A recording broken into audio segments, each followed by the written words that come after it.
There is a specific sound a multimillion-dollar biomedical research facility makes when it's running perfectly. It's not silence, it's a rhythmic, humming vibration. It's the sound of 86 ultra-low temperature freezers cycling on and off to protect 3 decades of tissue samples. It's the synchronized whir of centrifuges spinning at 15,000 RPMs and the soft, pneumatic hiss of the AC systems maintaining a positive pressure environment so that the pathogens inside the biosafety level 3 lab don't drift out into the hallway to meet the undergrads. For 12 years, I was the conductor of this symphony. I was the named principal investigator, PI, on the T32 institutional training grant and the massive U54 Center grant that served as the financial spine of this university's medical research department. In layman's terms, I brought in the money, I managed the science, and I ensured the federal government didn't shut us down. I'm Marisol. I don't shout, I don't slam doors, and I don't leave paper trails of incompetence. I'm a scientist. I deal in data, reproducible results, and hard facts. But the hardest fact I ever had to learn was that you can generate $150 million in revenue for an institution and still be treated like a recalcitrant teenager by a man whose only contribution to science was inheriting a jawline that looked good in alumni brochures. Dean Hargrave was that man. He was the kind of administrator who thought synergy was a strategy and that compliance was just a suggestion. I was sitting in my office, space cluttered with stacks of NIH grant applications and photos of the PhD students I'd shepherded into successful careers when the trouble started. It was a Tuesday. I remember because Tuesday was the day I ate a turkey sandwich at my desk while reviewing the budget variances for the animal colony. Marisol, Hargrave said, leaning against my doorframe. He never knocked. Knocking implies respect for the space on the other side. I noticed something on your shared calendar. Blocked out time, every day, noon to 1. I looked up from the spreadsheet. Yes, Dean, that's my lunch hour. It says Policy 601. That looks like a course code. It is, I said, taking off my reading glasses. I'm auditing a graduate course on federal science policy. It helps with the grant renewals to understand the changing legislative landscape regarding funding allocation. By the way, if you're into stories where competent women get pushed to the edge by corporate idiots and then burn the whole village down, do me a favor and hit subscribe button and maybe give this a like. It helps the algorithm find the other people who need a little vicarious revenge today. Thanks, you're the best. Hargrave frowned, a look that crinkled his perfectly tanned forehead. During the workday, during my unpaid lunch hour, I corrected him gently. I eat while I listen to the lecture. I'm back at my desk by 1:05 p.m., usually answering emails regarding the IRB protocols you asked me to expedite. He walked into the room then, closing the distance between us. It was a power move, designed to make me crane my neck up at him. It looks distracted, Marisol. We have the site visit for the renewal coming up in 6 months. That's $150 million on the table. I need your eyes on the ball, not in some textbook. My eyes are on the ball, Dean. The policy course is for the ball. Understanding how the NIH is shifting its priorities on diversity and inclusion is critical for the narrative of the renewal application. I'm doing this to ensure we get the money. He chuckled, a dry, patronizing sound that grated on my nerves like sand in a bearing. Leave the strategy to the leadership team, Marisol. You're the mechanic. Keep the engine running. You don't need to worry about where the car is going. The mechanic. I have a PhD in molecular biology and a master's in public health. I have authored 42 peer-reviewed papers. I have sat on federal review panels, but to Dean Hargrave, I was just the mechanic. The help. The person who tightened the screws so he could drive the Ferrari and wave to the donors. I'm not dropping the course, Hargrave, I said, keeping my voice level. It's my personal time. It doesn't impact my deliverables. It impacts the perception of your commitment, he shot back, his smile fading into a thin, hard line. When I look at my department chair, I want to see 110% focus, not someone trying to pad their resume for their next job. I'm not looking for next job, I lied. Well, it was a half-lie. I wasn't looking yet, but the writing was on the wall, written in invisible ink that only people like me could read. I'm trying to be better at this one. We'll see, he said, pushing off the doorframe. Just remember who signs the effort certification reports, Marisol. Perception is reality in this building. He walked away, leaving the scent of expensive cologne and cheap intimidation in his wake. I stared at the empty doorway for a long time. My heart wasn't pounding, my hands weren't shaking. I wasn't scared. I was calculating. See, Hargrave made the classic mistake of the arrogant mediator. He assumed that because I was quiet, I was compliant. He assumed that because I cared about the program, I would tolerate any abuse to protect it.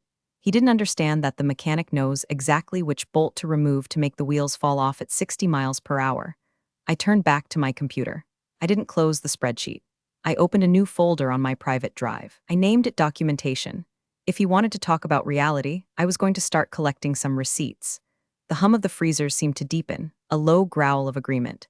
The war hadn't started yet, but the first shot had just been fired, and he didn't even know he was the one in the crosshairs.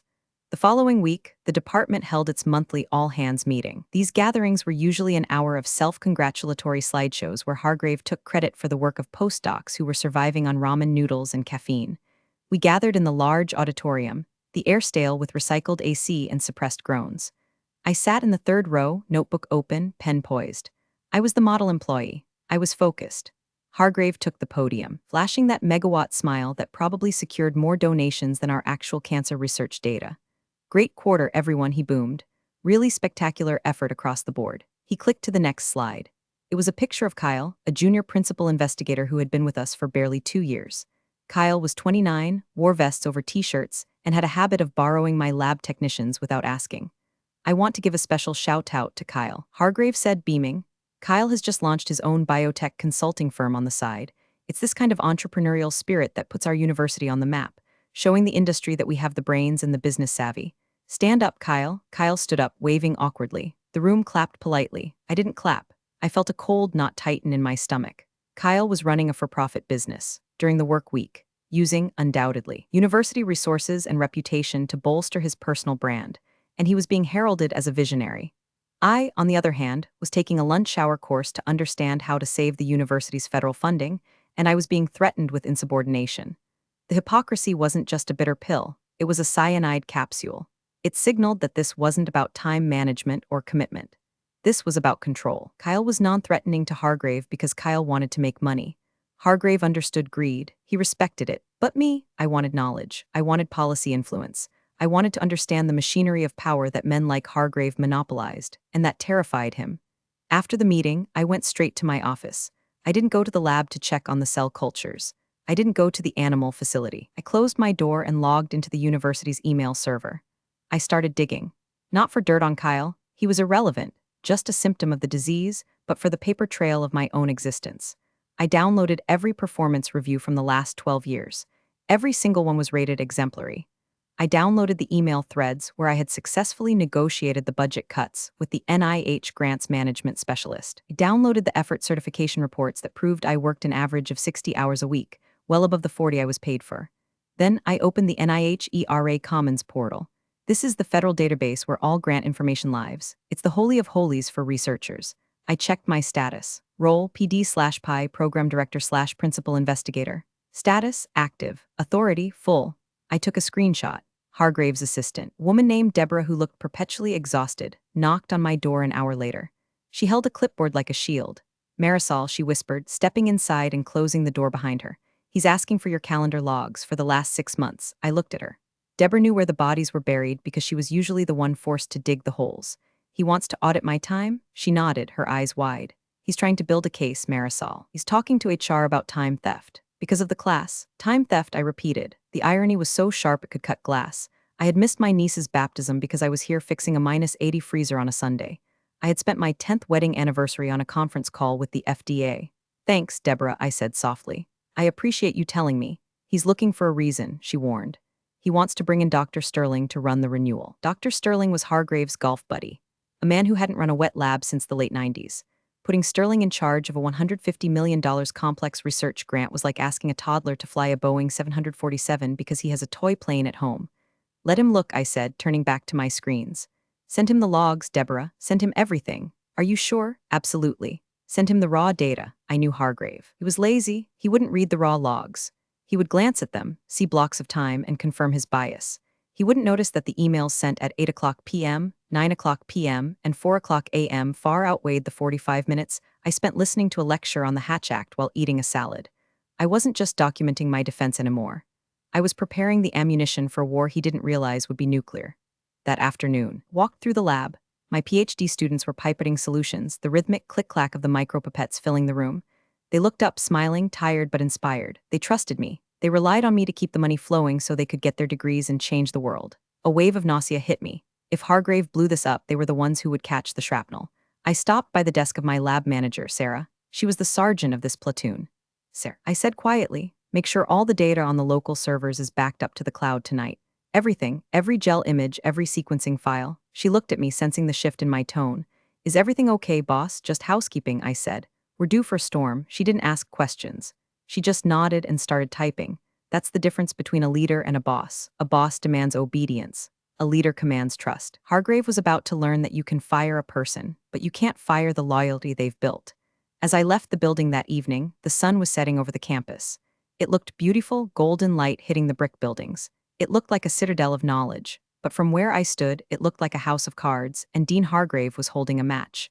2 days later, the summons came. It wasn't a meeting invite. It was a calendar notification titled Review of Duties with Hargrave and the Director of Human Resources, a woman named Brenda who had the personality of a wet cardigan. I walked into the conference room at 9 a.m. sharp. I didn't bring a notepad. I didn't bring a pen. I brought a single manila folder containing my time-stamped activity logs and the university's handbook on professional development. Hargrave sat at the head of the table, looking solemn. Brenda sat to his right, avoiding eye contact. Marisol, please have a seat, Hargrave said, gesturing to the chair furthest from him. I'm fine standing, I said. I have a transformation essay running that needs to be checked in 20 minutes.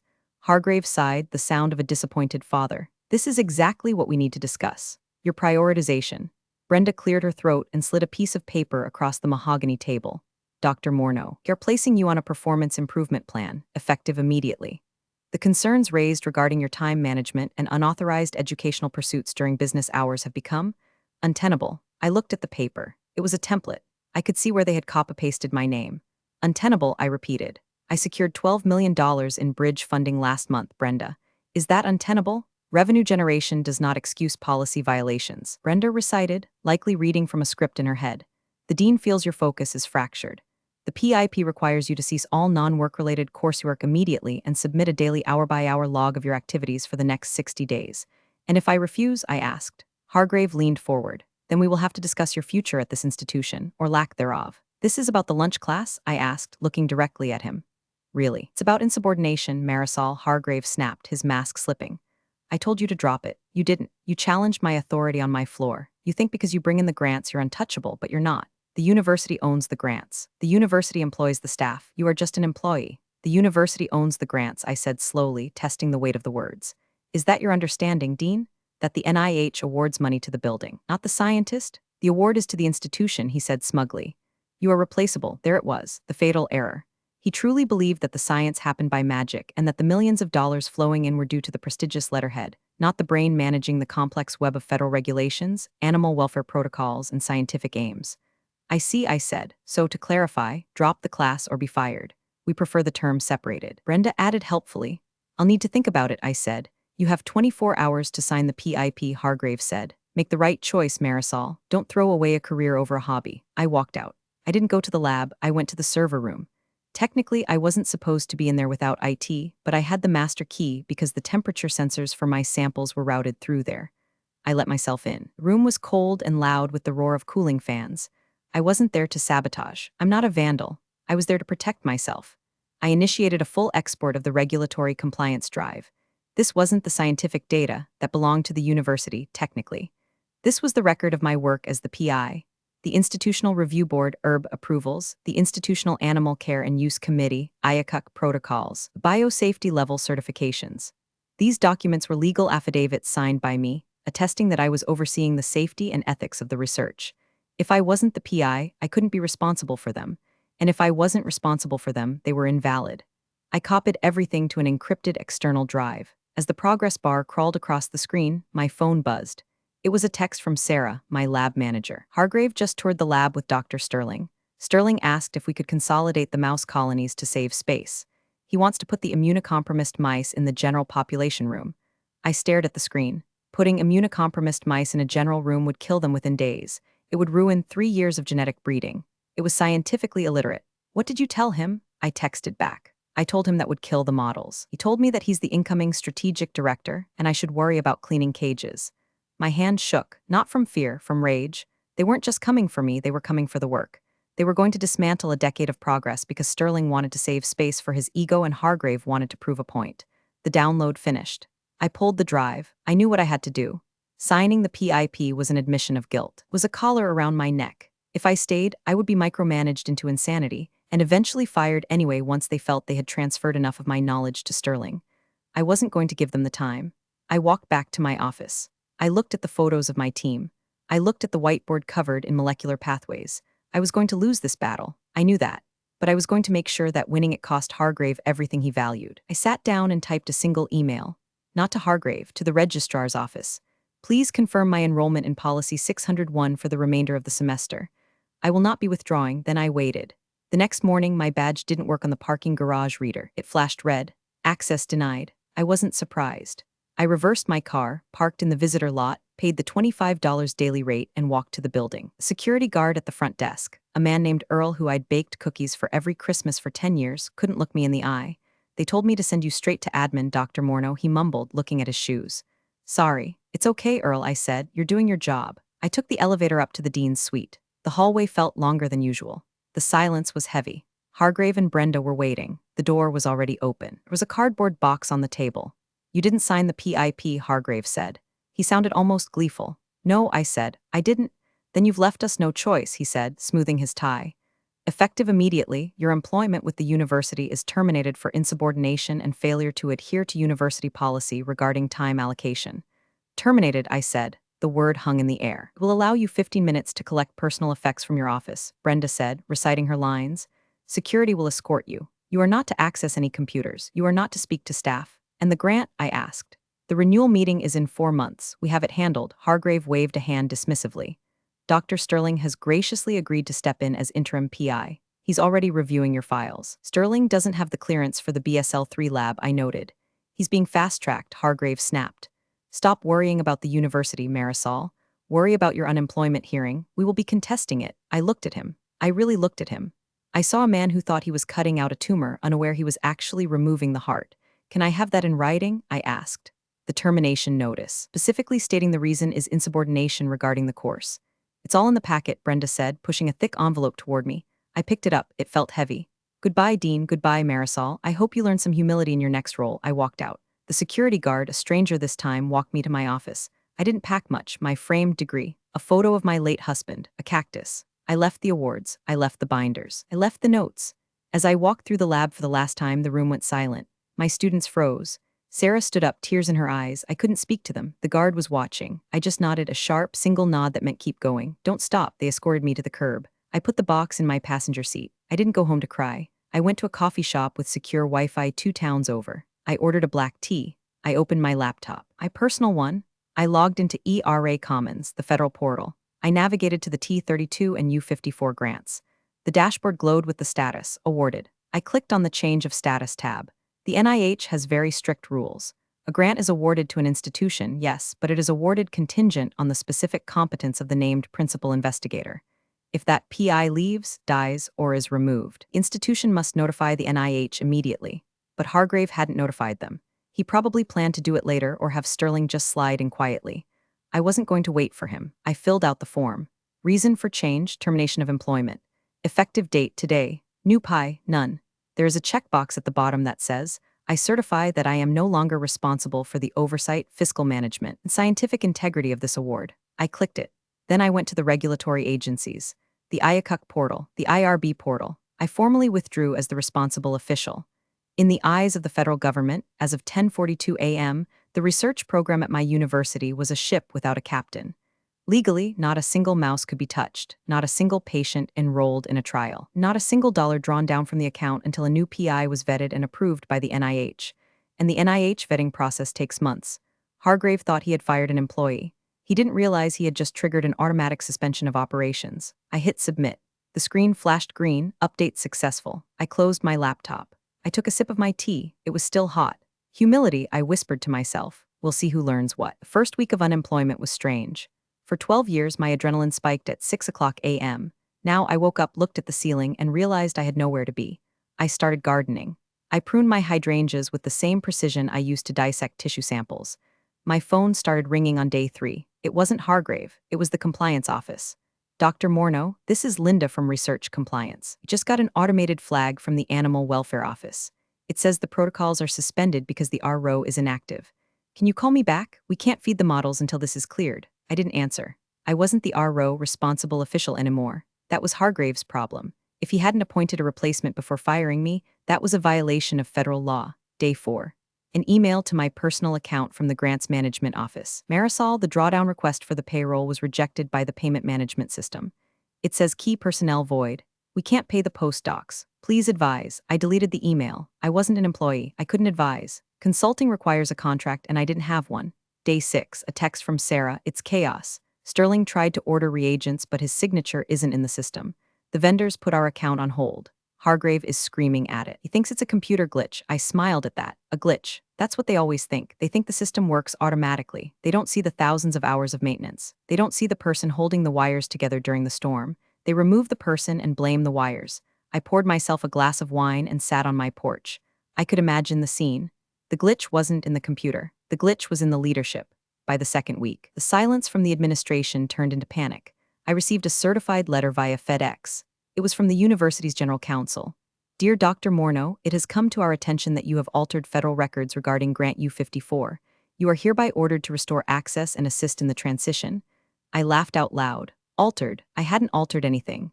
I had reported a fact. I was no longer employed, therefore, was no longer the PI. I didn't reply to the letter. Instead, I forwarded it to my attorney, a shark of a woman named Jessica who specialized in academic labor law. She called me 10 minutes later. They're threatening you for complying with the law? She asked, sounding delighted. It appears so. Don't answer them, she said. Let them dig. If they want you to fix it, they have to hire you back. And if they hire you back, it's going to cost them triple. I don't want to go back. Jessica, good, she said. Then we watched them burn. I spent the next month quietly interviewing. I didn't apply to job postings. I reached out to my network. The world of high-level biomedical research is small. Word had gotten out that I was available. The rumors were wild. Some said I had embezzled money. Some said I had a nervous breakdown. But the people who mattered, the other serious scientists, they knew the truth. They knew Hargrave. They knew the score. I had a meeting with the dean of research at a rival university in Maryland.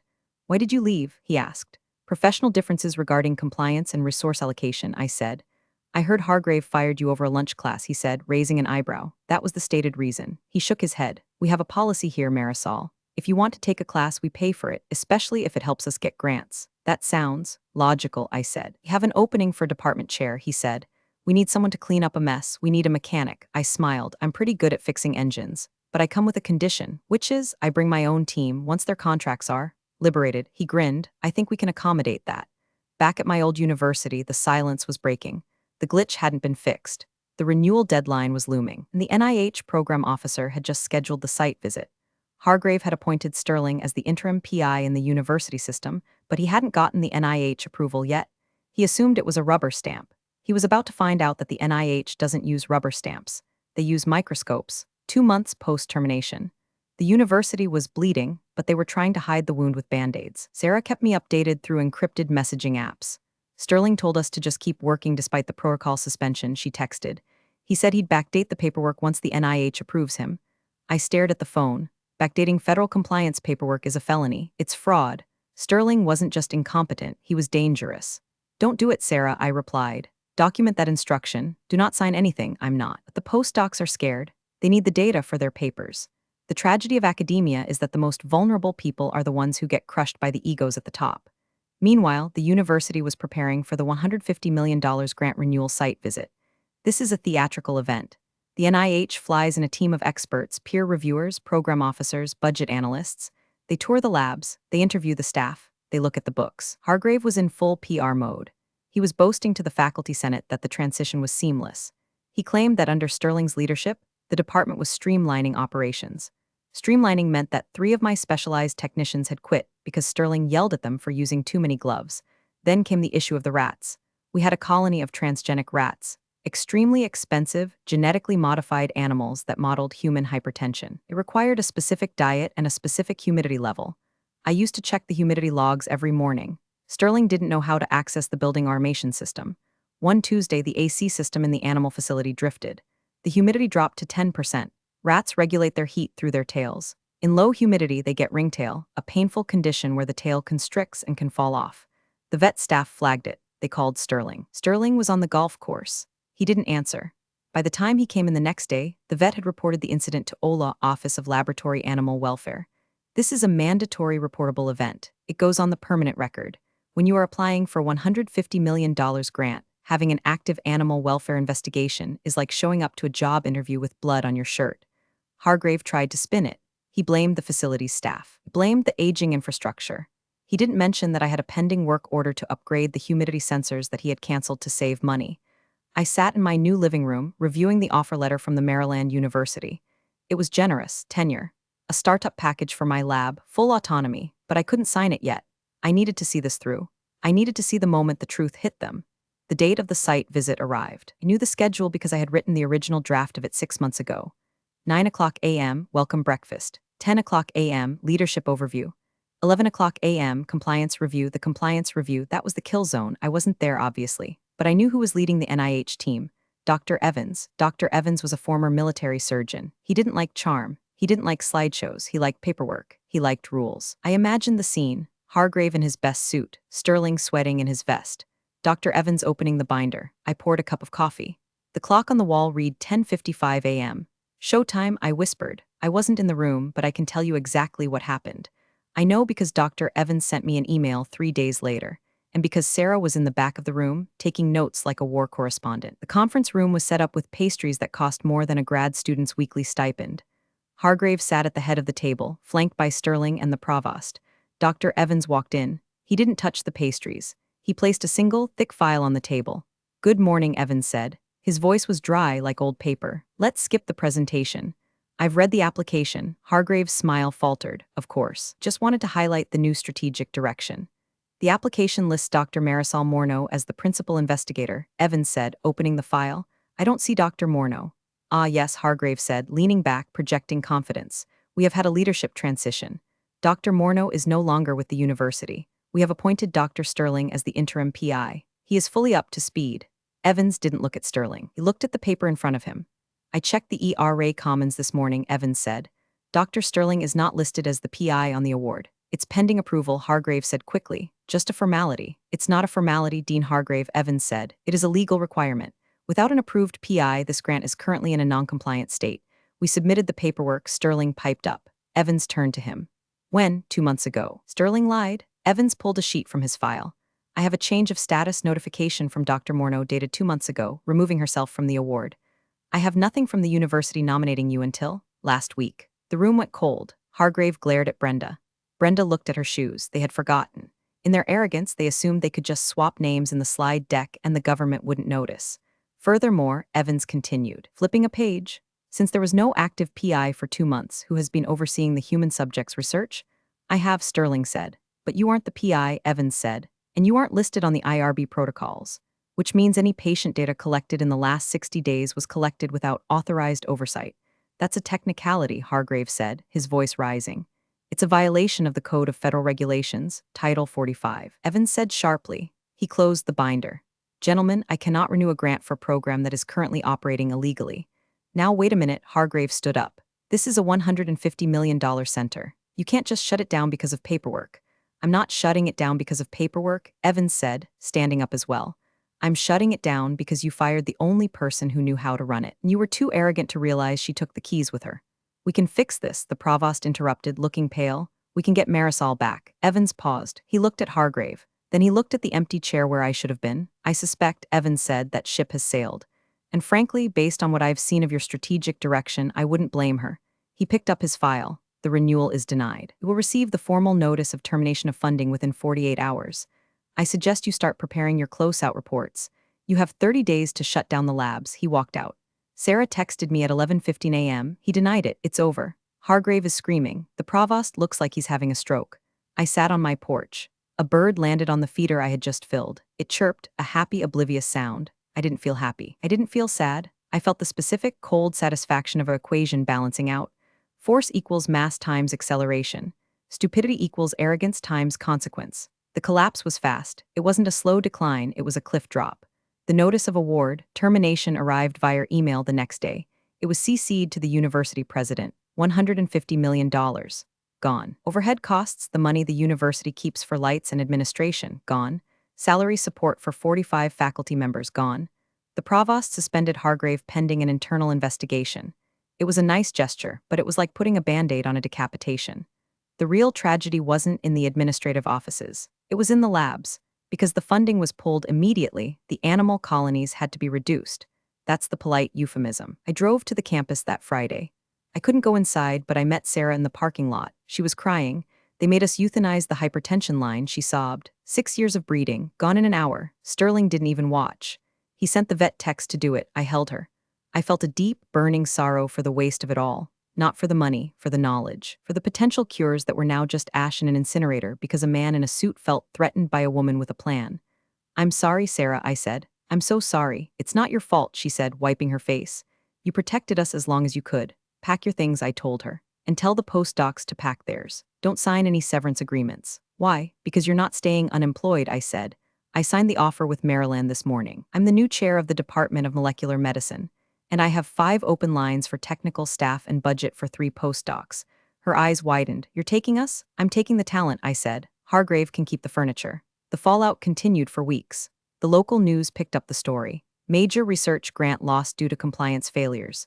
They didn't mention the lunch class. They mentioned administrative mismanagement. Hargrave tried to spin it one last time. He gave an interview saying that regulatory burdens were stifling innovation. Dr. Evans, bless his heart, gave a quote to the Washington Post. The NIH supports innovation. We do not support negligence. The failure at this university was a failure of leadership, plain and simple. Hargrave was quietly asked to resign. He retired to spend time with his family. I'm sure his family was thrilled. Sterling was demoted back to assistant professor. His consulting firm was investigated for conflict of interest. Turns out he was using university data to pitch to investors. He was fired 6 months later, but the damage was done. The center was hollowed out. The hallways where we had made discoveries were dark. The freezers were unplugged, their doors left open to prevent mold. The hum was gone. It was a graveyard. I sat in my new office in Maryland. It was bigger. The window looked out over a grove of trees. My phone rang. It was the provost from my old university. Marisol, he said. His voice was tired. We made a mistake. Yes, I said. You did. We'd like to discuss bringing you back. We can offer you the chair position. We can try to reapply for the grant. The grant is gone, George, I said. It went to a consortium in Boston. You can't reapply for dead cycle. We can rebuild, he pleaded. We need you. You had me. Said I was there. I was doing the work. I was taking a class to do the work better. And you fired me for it. That was Hargrave. He's gone. Hargrave was the symptom, George. The culture that let him do it is the disease. You watched him. You sat in the meetings. You let him erase me. Marisol, please, I have work to do, I said. My team is waiting. Goodbye, George. I hung up 6 months later. My new lab is up and running. The hum is back. The freezers are cycling. Centrifuges are spinning. Sarah is the lab manager here. She got a 20% raise. The postdocs are happier. The culture here is different. They respect the work. I still take my lunch hour. I finished Policy 601. I got an A. I'm now enrolled in a course on executive leadership in science. My new dean saw it on my calendar. He didn't call HR. He sent me a book recommendation. I heard from a friend back at the old place. The building is half empty. They're renting out the lab space to a cosmetic testing company to make ends meet. The Center for Excellence is now testing anti-aging cream on beagles. It's tragic, but it's not my tragedy. Sometimes, I think about Hargrave. I wonder if he understands what happened. I wonder if he realizes that he didn't lose $150 million because of a rule. Lost it because he couldn't stand the idea of a woman knowing more than him about how his own car worked. He thought I was insubordinate. I wasn't insubordinate. I was indispensable, and he was too stupid to know the difference. There's a saying in mechanics, if it ain't broke, don't fix it. But there's a corollary that people forget. If you break it on purpose, don't expect the person you fired to come back and glue it together. I walked out of my office and down the hall. The students waved. The data was flowing. The NIH had just invited me to sit on a high-level advisory council for future funding. I checked my phone, a text from an unknown number. Hope you're happy. I looked at it. I didn't block the number. I wanted him to be able to reach me, just so he could know I was reading it and choosing not to reply. I typed a reply in my head, the one I'd never send. I'm not happy, Hargrave. Happiness is fleeting. I'm effective, and that lasts longer. I deleted the draft. I put the phone in my pocket. I walked into the lab, put on my gloves, and got back to work. We have a grant to write. And this time, nobody is going to stand in my way. Real power doesn't always announce itself with a title. It resides in competence and indispensable knowledge. Marisol quietly let their arrogance unravel an entire program. Underestimating someone's true value often costs far more than any perceived slight. Never forget that. Appreciate you all for sticking through this one. See you in the next story.